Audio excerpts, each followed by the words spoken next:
Բարի գալուս նյուզեմ, այժմ տեսակապով կզրուցեմ միջուկային և ռադիացիոն անվտանգության գիտատեխնիկական կենտրոնի ճառագայթային անվտանգության գլխավոր մասնագետ Կարեն Հարոյանի հետ։ Պարոն Հարոյան, շնորհակալություն, որ ժամանակ գտաք մեզ հետ զրուցելու համար։ Բարև ձեզ։ Բարև ձեզ։ Իսրայելի կողմից Իրանի միջուկային օբյեկտներին հասցված հարվածներով պայմանավորված ձեր կենտրոնը ուսումնասիրություն է կատարել Հայաստանի հարավային շրջաններում և հայտարարություն տարածվեց, որ ռադիացիոն ֆոնի փոփոխություն չի նկատվել։ Խնդրում եմ որոշակի մանրամասներ իրականացված ուսումնասիրության մանրամասների վերաբերյալ և նաև խնդրում եմ տեղեկատվություն, արդյոք նախկինում գրանցված ցուցանիշից շեղումը թեկուզ թույլատրելի շահմաններում բայց եղել է։ Շատ լավ, մեր կենտրոնի մոբիլ թիմը ժամանել է Հայաստանի հարավային մարզությունիկ, որպեսզի իրականացնի արագ գնահատում ճառագայթային իրավիճակի եւ բարեբախտաբար որևիցե բնական ռադիացիոն ֆոնի փոփոխություն չի գրանցվել։ Թիմը իր հետ ունի ճառագայթահարման գրանցող տարբեր համակարգեր եւ հիմա գտնվում է Սյունիքում եւ անմիջական հետևում է իրավիճակին։ Ինչ պարբերականությամբ են սովորաբար չափումներն իրականացվում, պարոն Հարոյան, այսինքն որոշակի իրադարձությունների բերումով է անհրաժեշտություն առաջանում ստուգել, թե դա մշտական բնույթ է կրում։ Հայաստանի Հանրապետությունում ճառագայթային մոնիտորինգի ծրագիր է իրականացվում։ Մենք մեր մեծամորի ատոմակայանի շուրջ ունենք տեղադրված վաղ ահազանգման ճառագայթային մոնիտորինգի համակարգ, որի նպատակն է ժամանակին տեղեկացված լինել եւ գնահատել հայեկի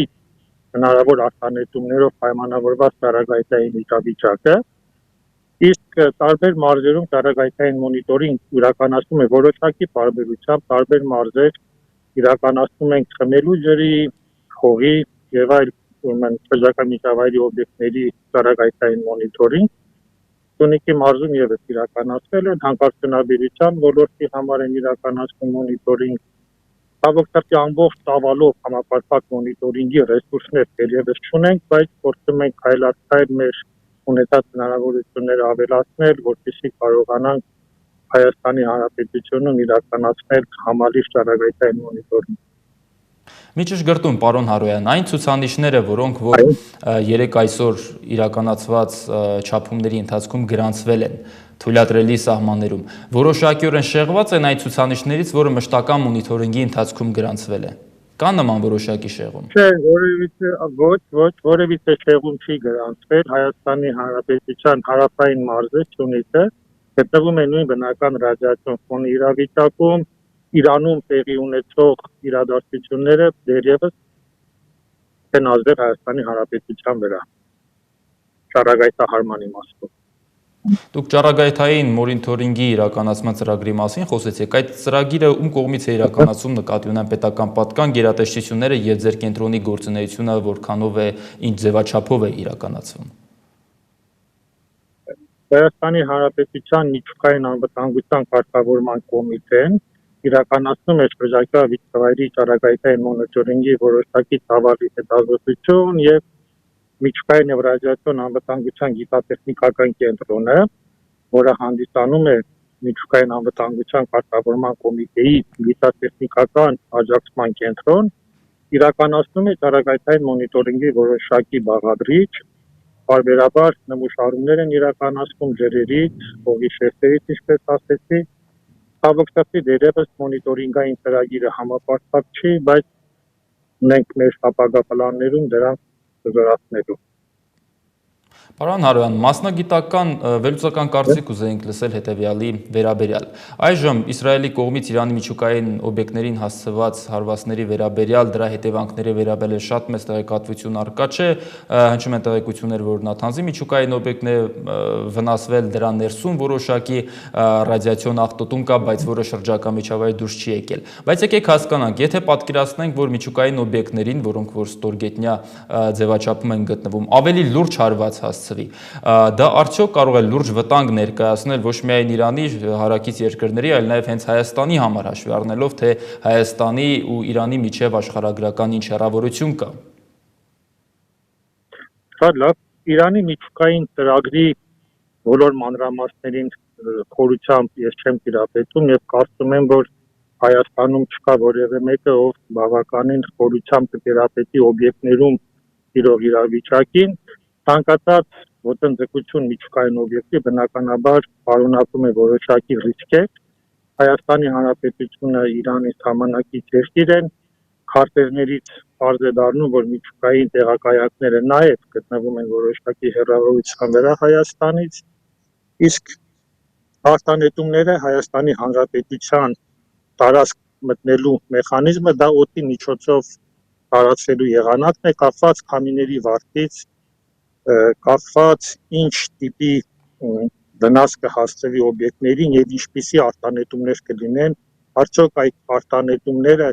կմտնեն մթնոլորտային շերտեր եւ քամիների միջոցով տեղափոխվեն Հայաստան թե ոչ, արդյոք նստվածքներ կամ պեղումների միջոցով կլինի որոշակի նստվածքներ, դերևս պարզ չի,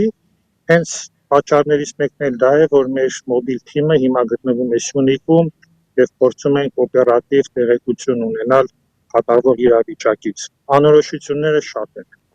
Այո, դա հասկանալի է, պարոն Հարոյան, բայց հիպոթետիկ իրավիճակն են քննարկում գնահատելու համար, թե Հայաստանը ինչ աստիճանի ռիսկային գոտում է գտնվում։ Եվ եթե ընդհանրենք լուրջ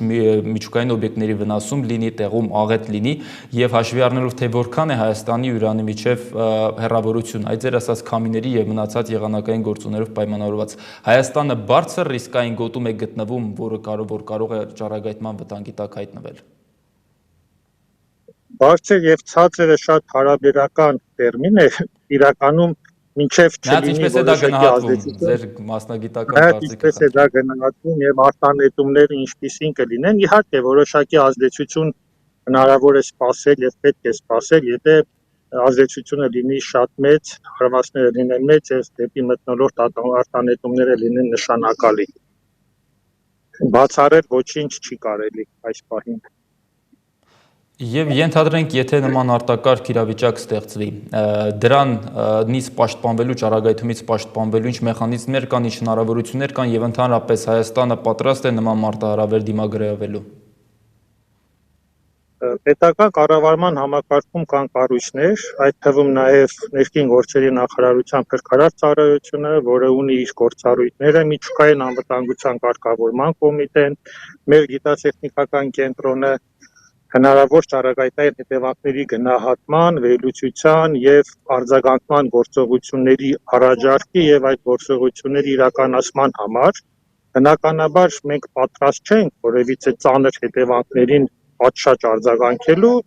բայց ենթադրում եմ, որ որևիցե հետևանքներ որ լինի կարողանանք արձագանքել։ Շնորհակալություն ձեր գնահատականի համար, պարոն Հարոյան։